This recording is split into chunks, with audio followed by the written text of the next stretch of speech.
is no denying that Tuesday's school board and bond election was important, but you couldn't tell it by the turnout. It was paltry, and that's being generous. So why spend $500,000 to hold an election that could be rolled into other bigger elections? Here's News 13's Crystal Gutierrez.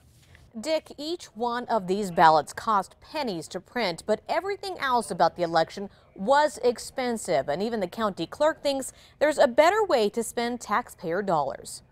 The decisions were huge. Should money be spent on aging schools? And who should sit on the school board for the state's largest district?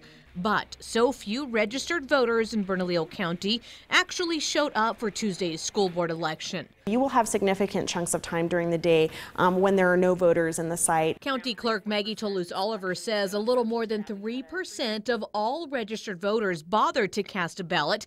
That's fewer than 18,000 voters for an election with a price tag of more than $500,000.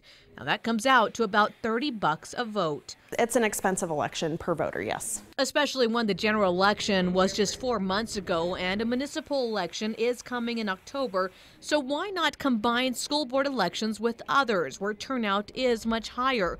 Language in the state's constitution doesn't allow it. When our constitution was created here in the state, women didn't have the right to vote. However, the founders of the New Mexico Constitution determined that it would be good to allow women to participate in school board elections. County clerks from across the state are calling on state lawmakers for the second time to change that outdated language.